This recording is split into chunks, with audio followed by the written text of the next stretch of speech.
बाप 6।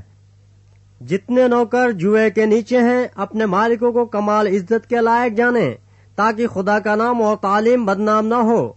और जिनके मालिक ईमानदार हैं वो उनको भाई होने की वजह से हकीर न जाने, बल्कि इसलिए ज्यादातर उनकी खिदमत करें कि फायदा उठाने वाले ईमानदार और अजीज हैं।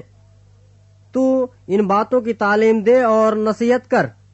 अगर कोई शख्स और तरह की तालीम देता है और सही बातों को यानी हमारे खुदावंद यीशु मसीह की बातों और उस तालीम को नहीं मानता जो दीनदारी के मुताबिक है, वो मगरूर है और कुछ नहीं जानता, बल्कि उसे बहस और लफ्जी तकरार करने का मर्ज है, जिनसे हसद और झगड़े और बदगोइयां और बदगुमानियां और उन आदमियों में रद्दो बदल पैदा होता है जिनकी अक्ल बिगड़ गई है और वो हक से महरूम है और दीनदारी को नफा ही का जरिया समझते हैं।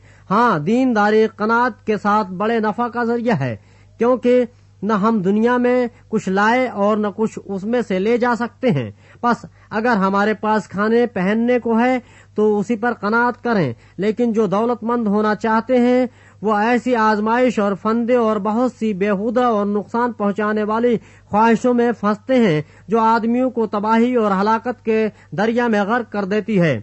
क्योंकि जर की दोस्ती हर किस्म की बुराई की एक जड़ है, जिसकी आरजू में बाज ने ईमान से गुमराह होकर अपने दिलों को तरह तरह के गमों से छलनी कर लिया।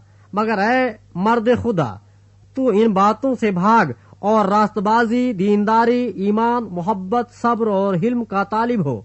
ईमान की अच्छी कुश्ती लड़, उस हमेशा की जिंदगी पर कब्जा कर ले जिसके लिए तू बुलाया गया था और बहुत से गवाहों के सामने अच्छा इकरार किया था। मैं उस खुदा को जो सब चीजों को जिंदा करता है और मसीह यीशु को जिसने पिलातुस पिलातुस के सामने अच्छा इकरार किया था गवाह करके तुझे ताकीद करता हूँ कि हमारे खुदाबंद यीशु मसीह के उस ज़हूर तक हुक्म को बेदाग और बेइल्जाम रख, जिसे वो मुनासिब वक्त पर नुमाया करेगा, जो मुबारक और वाहिद हाकिम और बादशाहों का बादशाह और खुदाबंद का खुदाबंद है। बका सिर्फ उसी को है और वो उस नूर में रहता है जिस तक किसी की रसाई नहीं हो सकती। न उसे किसी इंसान ने देखा और न देख सकता है। उसकी इज्जत और सल्तनत अबद तक रहे। आमीन।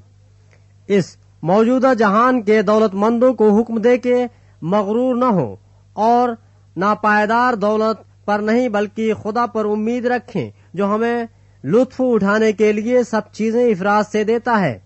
और नेकी करें और अच्छे कामों में दौलतमंद बने और सखावत पर तैयार और इमदाद पर मुस्तैद हों और आइंदा के लिए अपने वास्ते एक अच्छी बुनियाद कायम कर रखें ताकि हकीकी जिंदगी पर कब्जा करें।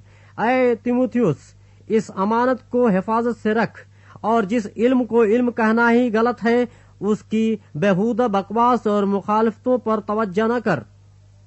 बाज उसका इकरार करके ईमान से बरगश्ता हो गए हैं। तुम पर फजल होता रहे।